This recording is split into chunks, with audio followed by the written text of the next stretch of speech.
Welcome to Inside Cottonwood. I'm Mayor Diane Jones, your host, and we have the employer support of the Guard and Reserve, or the ESGR, with us today. And we have Larry Jacobs, who is the Northern Arizona Chair, and Luke Sefton, who is the Military and Employer Outreach local representative. And I know, Luke, you have been involved forever in this. For a long time, yes. As long as I've been working with you through the Verde Valley Leadership, and you're an engineer here locally. But usually to kick off the show, I like to kind of let the public know, or the audience know, a little bit about you. You can share anything you'd like, your education or your work, or anything that you'd like to share, starting with Larry. Okay, yes, thank you very much. My name is Larry Jacobs. Like you have indicated, I am the chairman of the Northern Arizona ESGR, that is for the Employer Support of the Guard and Reserve. I have been a long-time Arizona resident since 1960. I was a member of the Phoenix Police Department for 34 years and retired there as a lieutenant. I also was a member of the U.S. Air Force, and from leaving my Air Force, missed it so much, when I came back to Arizona, I joined the Air National Guard, where I spent another 21 and a half years in the KC-135 tanker outfit down there at the 161st Air Refueling Wing. So very much involved in the military, and now in my retirement, I do a lot that I can to volunteer toward the military. Well, thank you so much, and thank you for your service also. And how many years as a police officer? 34 years. 34 years. Yeah, okay. And that was in Phoenix? Phoenix Police Department. Okay. All right, fantastic. So you could probably write a book or two, right? I've seen a few things in my 34 years. Right, right. And Luke, how about you? I've been in the Verde Valley for about 30 years, a little over 30 years now. I came out to go to school at NAU, joined the, I was in the Indiana National Guard, but then came out here and joined the Arizona Army National Guard in Camp Verde at the time, when there was a unit there. And went up to serve at Camp Navajo. In fact, my first commander was the Cottonwood Police Chief, Chief Finch at the time. He was he was a major, Chief Finch. and he was my boss. So, oh, well, amazing. I didn't realize he was in the National Guard. Yeah, he was in the National Guard Ordnance up there. He was the police chief for quite a few years here in Cottonwood. Back in the 90s and early 2000s, probably. Yeah, and so then, so I went through the National Guard, was in Desert Storm to begin with, and I was commander of the Flagstaff unit and the Prescott unit, and also which oversees like the Winslow unit and Kingman units and stuff like that. So I've been all over northern Arizona. Well, thank you for your service also. Really enjoyed it. Really enjoyed it. Met a lot of great people there, and your police chief Mike Kirkendall, our police chief, fire chief Mike Kirkendall, his brother and I served together in the National Guard, and he's the one that kind of pulled me into ESGR. If you know him, you kind of, if you know if Pat is a lot like Mike. You kind of get volunteered for everything. They volunteer a lot, and everyone around them volunteers also. Everyone around them, and so then I got my degree. Then I started working for the city of Sedona originally, and as an engineer. As an engineer. And now I have my own engineering firm and doing work all over the Verde Valley. And so there's Luke Sefton. Sefton Engineering. Sefton Engineering, okay. And so we're doing all kinds of neat things. Yes, and I know that you also volunteer everywhere. You can find you with Verde Valley Leadership and all over the Verde Valley and northern Arizona. I'm involved with Rotary, the Sedona 30, and couple others, and now I'm volunteering with the military park here that we hopefully will get going. Right. We're going to do another interview today with the military park, so let folks know how they can support that. It's extremely exciting. It is. So. It is. And you have volunteered a lot of time. They want to put up a very, very tall flag. Yes. Which must be engineered to be safe, and you have done that. So we appreciate that volunteerism that you have done there also. Enjoy it. That's what makes a great community. Absolutely. So the employer support of the Guard and Reserve, or ESGR for short, what is that about? What will the public that's watching this show, what will they learn about the ESGR? Well, it's a Department of Defense agency that was started in 1972. It comes out part of the Soldiers and Sailors Relief Act, but we're given the task of being made up of almost all volunteers in 50 states and 4 territories. And the nice thing is it is all volunteers, and so there's people like me and Larry that go out, and we want to make sure that the service members or the reserve forces have their employment rights protected. And so we spend time with the service members explaining their rights and helping them to do this so that they don't have to go hire a lawyer or anything else. We have experts there that do that. The other part is we're here for employers too, to help them to understand what USERRA's right is about. Right, because sometimes if someone's in the National Guard or serving in the reserves of one of the other Army, Navy, Marines, Coast Guard, what have I missed? Well, Air Force. Air Force. There's several. There's seven different groups. It's the Army National Guard. It's the Army Reserve. It's the Air Force National Guard. It's the Air Force Reserve. It's the Marine Reserve. It's the Navy Reserve, and it's the U.S. Coast Guard. So we like to refer to it as our soldiers, sailors, airmen, and Marines. All right, wonderful. Yeah. You explained that very well. So basically, it's in times of war or other times, people are called to serve, and if it weren't for these protections, they might not have a job when they get home. Well, it goes more than that. Let me explain a little bit about the background of that, because you know, we've just recently gone through a sequestration and a few things like that. Right. What people don't understand is to have an active duty force there costs a lot of money. So what the United States has done under the Department of Defense is made a secondary active duty force, which costs probably 20%, 15 to 20% what a regular active duty force, and you have the same military training and capabilities with that group. So a lot of people are not aware we have just under 1 million, it's about 890,000 right now, reserve and guardsmen that are out there as a very active force, not only to respond globally to any kind of a threat that may impose itself upon the United States, but they're also available to respond within the local community to any kind of disaster which may occur, whether it be a forest fire or anything that could occur, earthquake, any kind of attack disaster. Of some sort, or a natural disaster, or a terrorist disaster, or anything that they're needed for. So depending upon what they're responding to, they're either under the governor of the state, under their course, or under federal orders from the Congress of the United States. And often the reserves and the National Guard they have weekend activities where they're practicing, learning, keeping in shape. I'll explain. You know, Jesse Dowling, that's on council here, he and I worked together, and I was in the National Guard, and to explain, you know, I'd be sitting there working during the week with Jesse, and then Friday afternoon, you know, everybody goes home for the weekend. I grab my duffel bag and my gear, and I head up to Flagstaff, or I'd head down to Phoenix, and I go through a weekend of training. And people, you know, will go home, you know, have the weekend to get the chores done around the house and everything else. But your Guard members will do it seems like a lifetime between Friday afternoon till Monday morning when they're back. When they're back and you're going, gosh, you guys had a really, you know, busy weekend. You look real tired. Well, Yeah, I mean, I went out Friday afternoon. We got our gear. We loaded up the trucks, put all the tents, all the equipment, we would load up the artillery pieces when I was down in Phoenix. Load it all up Friday night, head out to the field, set up a whole tent, or set up our whole camp, and start firing the guns at night on Friday night. So by midnight, we're out there in the middle of our training, and up.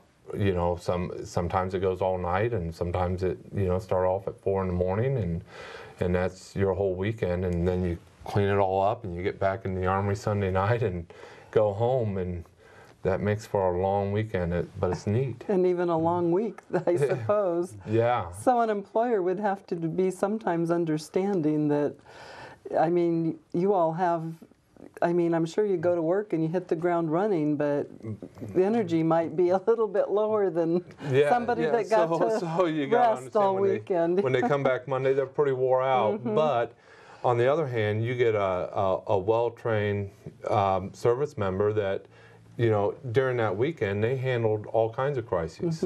It's just not, it could be, how to get the soldiers fed. You got 300 soldiers out there, or sometimes we'd have 600 soldiers. And how to do all this in a weekend. It was a lot of crisis management, a lot of, handling different, scenarios, and it's wargaming too. So you're training your young officers and soldiers on how to handle things, and be prepared for. We talk about the top 10 things of. Let's go ahead. Let's quick take a break. I was going to say, let's talk about those top 10 things, how it benefits an employer to hire someone in the National Guard or Reserve. We will be right back in just a moment.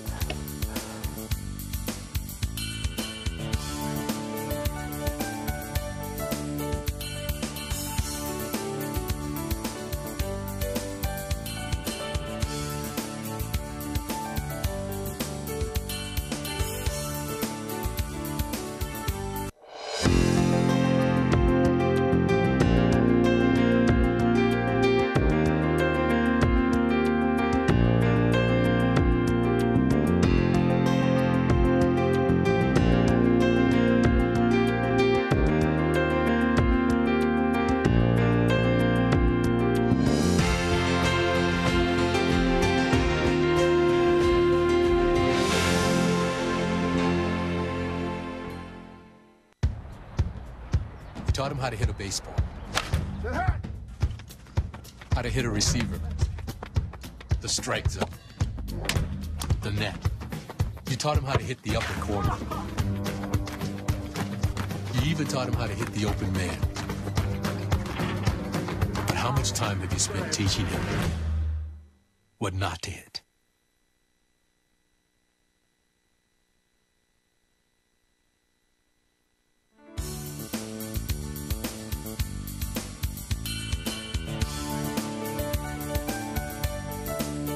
Welcome back to Inside Cottonwood. I'm Mayor Diane Jones, your host, with Larry Jacobs and Luke Sefton from the Employer Support and Guard Reserve, which is also called ESGR. So let's talk a little bit about the top 10 reasons, but going along with the top 10 reasons of how you help employers and how you help the person, the service person, I guess. Is that what you would call them, a service person? Let me elaborate a little bit on that, because I think Luke touched base a little bit on the USERRA laws, which is the Uniformed Services Employment and Reemployment Rights Act. This is a federal law, and it's enforced by the Department of Labor and also enforced by the U.S. Attorney if need be. Many times over, conflicts sometimes can arise because of the schedules of our military individuals that are deployed, and you have brought that up recently. And I would say in the last 12 years, we've been under one of those situations between the crises that have occurred in Iraq and Afghanistan, which has caused an unusual amount of deployments. There's been over 906,000 deployments just of Guard and reservists, and we see that as now tapering off with the end of those conflicts. But it has caused some dissension in some of the employers, and usually those are small employers. Most of your large employers understand the law, and they're more than happy to let their folks go when it's to protect our country and what it stands for. But some of the smaller employers have problems. Well, they're impacted. They are impacted, and what they need to understand is that's what we're here for, too. We can provide them with training, and we can also provide them with what their options are in order to take that displaced member of their company and hire someone else in order to perform those functions while they're gone. But they have to recognize that they do have to allow that individual for his reemployment when he comes back under federal law. What we also do is we do several things to support our employers. Our employers have been very good, especially in this state and in these communities here in Arizona, have been exceptionally good to our Guard and Reservists. And as a result, we have several awards programs that we do. We have 7 different awards. The highest award is actually given by the Secretary of Defense, the Freedom Award, and it's given, you know, once a year at the actual Pentagon. And 15 of these awards are given out throughout the entire United States. What's unusual is what happened here in Arizona this year is 2 of those awards out of the 15 came from local businesses within Arizona. And this is out of over just under 3,000 people that were put in for that, and 2 of them were granted here in Arizona, and that was the city of Glendale, and it was also Schnell and Wilmer, a local law firm down in Phoenix. Both of them won the Freedom Award, which I don't think has ever happened before, where 2 of these awards have gone to one state. Wonderful. Very proud of our state. Yeah, we're a small state, but we've won the most of a lot of Freedom Awards have went to this state, and this year we got 2. And I would say that a lot of that's because of people like you. We have a lot of great because you are volunteers. so dedicated to what you do. And a lot of it is because of the employers. They are dedicated not only to our service members, but our service member families. And the individuals that receive this award 9 times out of 10 are individuals whose company have gone above and beyond what's necessary to provide in terms of additional benefits to those service members. And I know that we had Officer Matt Watson also participated in the program, and Chief Jody Fanning of the Cottonwood Police Department. Yeah, I remember I got a call and I got the award. Was Officer Watson put Chief Fanning in for one of our Patriot Awards, and Officer Fanning just got back from Afghanistan. And I called him and I said, well, we're doing this award because we've been trying to get this on City Council. You said Officer Watson. Got it. Officer Watson just got back from Afghanistan. And it just so happened we just got it on City Council. And just good timing. I said, I need you and your family to come and be at the council meeting. And I just remember I started reading off the award. And it was one of the neatest presentations because everybody in the audience started clapping and giving him a standing ovation.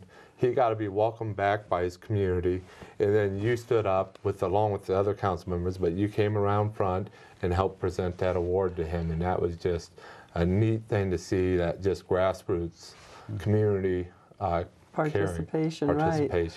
I know, I thought of him often while he was over there and thought about, wow, what's he going through right now, you know, because he's in this war zone. And I know I'm sure that an officer would be missed in a small city department. So let's talk about how there's 10 reasons to hire members of the Guard and Reserve.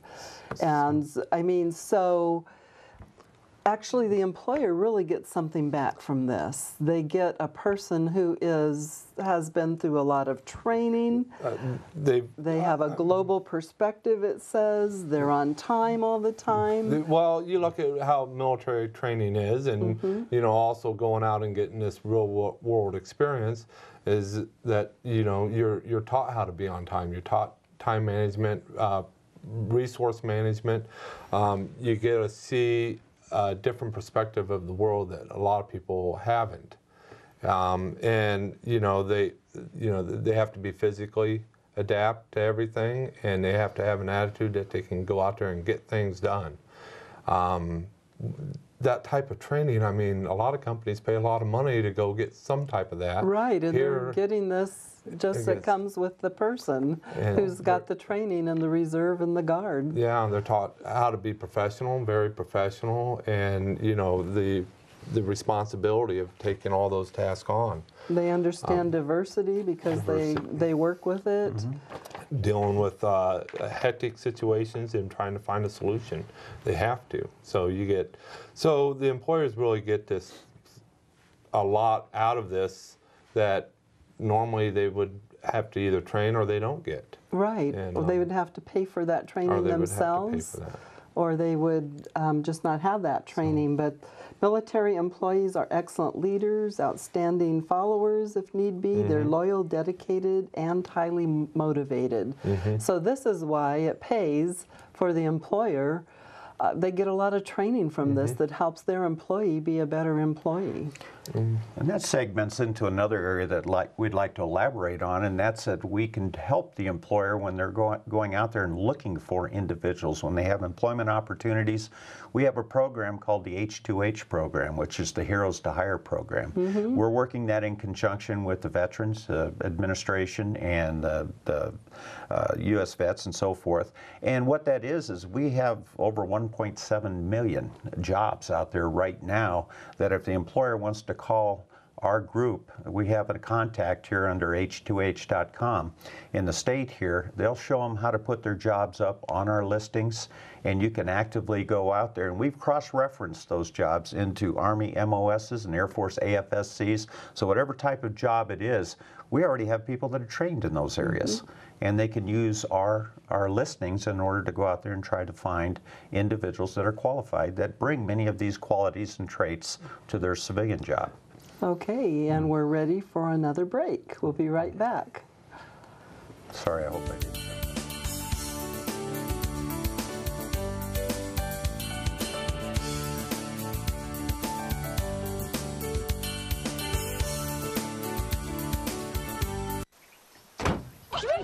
They'll test you. Try to break your will.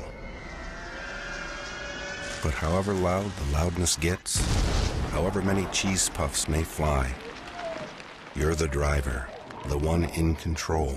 Stand firm. Just wait. And move only when you hear the click that says they're buckled in for the drive. Never give up till they buckle up.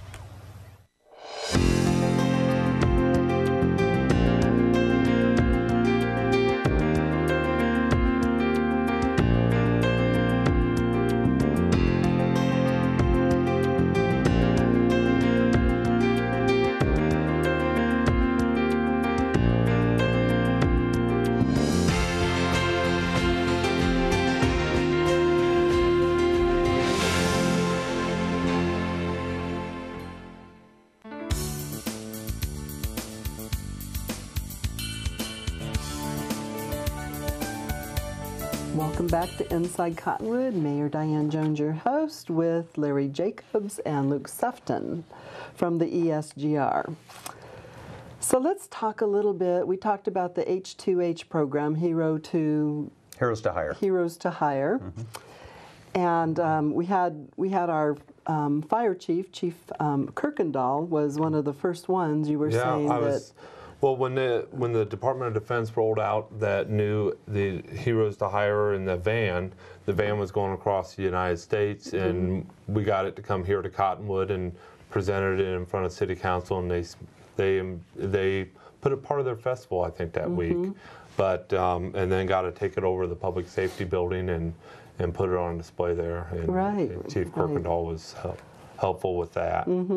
And we want people to go to h2h.com, and if you're looking for employees or looking for employers, the great thing about that is that we have somebody that's fully dedicated to not only going through the resumes and checking those out who's the best fit for the employer, but helps the employer go through that process, and they represent the employer. And so the employer, if they have to hire a bunch of people, they just go, hey, and our guy is Scott Essex down in Phoenix, and he will line up the interviews. He'll pre-select everybody and make sure they're a good fit for your company, and then send you the best applicants. And if you need adjustments, they'll make adjustments for that. And so it's a hiring service. It's free of charge and to get our reservists employed. Does that kind of go along with the ombudsman program a little bit, or is that something totally separate? It's a little bit different. Ombudsman let's say the soldier goes off and they get employed, or they go off their weekend duty, or they go off to Afghanistan and they come back and they have issues with their employers. Say they didn't get a promotion that they should, because the key thing is that when a service member goes off for their service, and they might be gone a year, they should be treated as if they never left. So if there were raises, or if there were promotions that would have happened, or things, even demotion, you know, there's to be treated as if they didn't leave. You know, we had layoffs too that would happen, but basically, so they come back and they have an issue. Well, instead of getting an attorney or somebody else, they get somebody, and like me, I'm an ombudsman, and I'll talk to the service member, find out what their issues are, and call the employer and talk to them about what their issues are. And 95% of the time, they don't realize that this is the issue, that it's a USERRA violation, or we don't enforce USERRA, we just help explain it. And we're a neutral mediator between the employer and employee. So just a lot of communication, just promotes understanding. A combination of communication and training. And training. And most of the time, like I had a service member, and they were going off for annual training basically, and they said, I can't be here. And the employer thought they were quitting. They didn't understand going off to the National Guard is not a full-time job. And they said, okay, well, we'll get someone to replace you next week.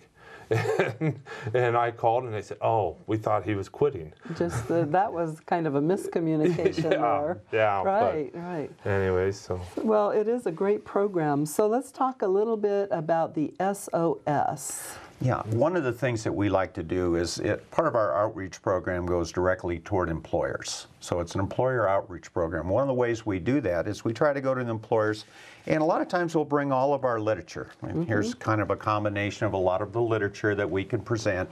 And what it does in essence is there's several fact sheets, about 8 different fact sheets there that tell all about who ESGR is, one of the things that we do, and so forth. And one of the things we like to encourage within our employers, those that want to support our guardsmen and reservists, is to actually sign a statement of support. And what a statement of support in essence is, and I have one here with your company name if you want to hold that up. What it is it shows that you support the Guard and Reserve, and we put their company name in there. It's signed by Major General Paul Mock, and in this case, the newer ones will be our new one, Ashton Carter, the Secretary of Defense. That was Chuck Hagel on the older one I have there, but it's actually signed. And I'm happy to acknowledge today that the mayor of the city of Cottonwood has already signed one for her city. All right. And she is supporting the Guard. And what in essence it says, and we like to let our employers know, that is that you're just going to comply with the law under the Department of Labor, and that you're going to comply with the USERRA law, which is the Uniformed Services Employment and Reemployment Rights Act, and that you also encourage the hiring of guardsmen, reservists, and our veterans that are returning. So absolutely, we thank you for doing that. And I think the city of Cottonwood is a big supporter of this program.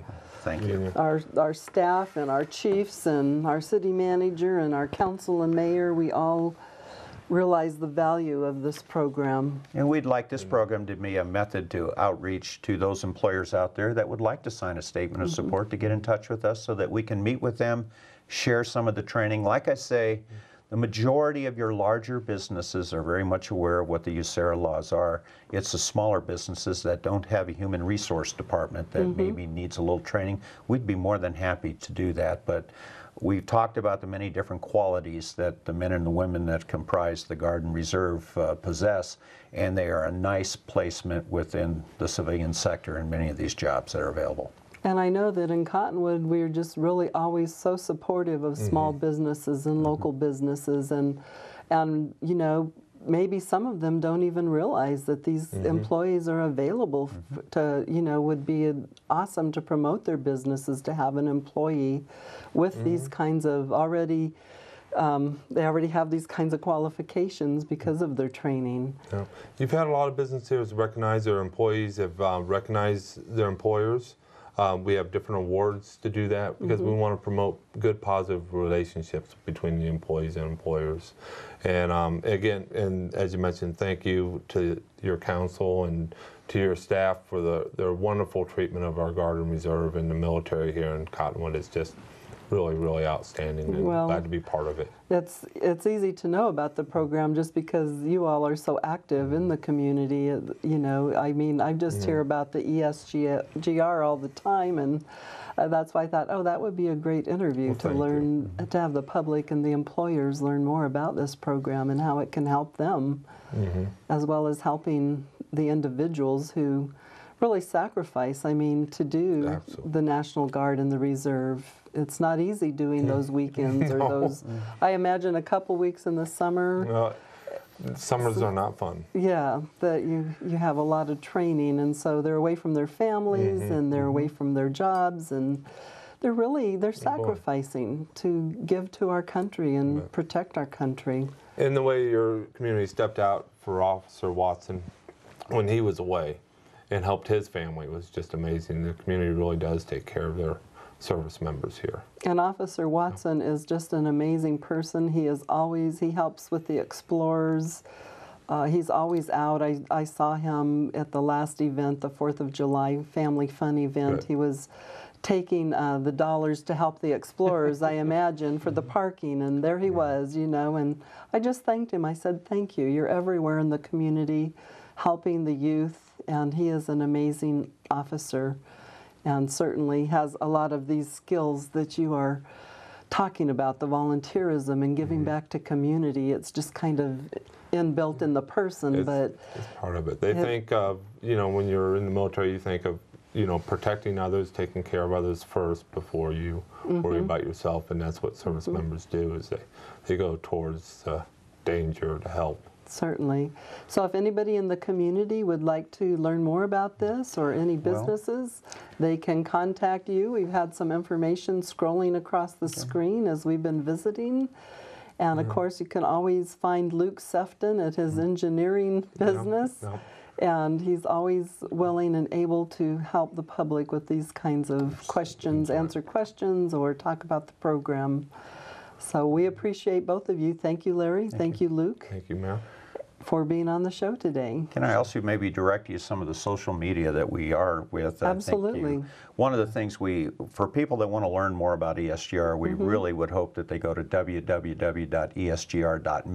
That is our main web page, and it will take you throughout the United States. We also locally, they can see us on Facebook at AZ ESGR, and we're also on Twitter. All right. So, in the AZ ESGR, we have a full-time POC that is point of contact. Point of contact, and he's he is just phenomenal. He is keeping that web page just full of all the activities that we're involved in, and some of the things that you'll see. We do flights with our employers. We take them up on a KC-135, do in-flight refueling. We take them on helicopters. We take them everywhere to see what it's like to be a guardsman or reserve. So they get to see firsthand what we do. So we would encourage the employers out there to make contact with us and let us come out and explain what ESGR is, and hopefully help you out in terms of any employment needs that you may have. Thank you so much. And with that, the show ends, and that is the way it is in Cottonwood.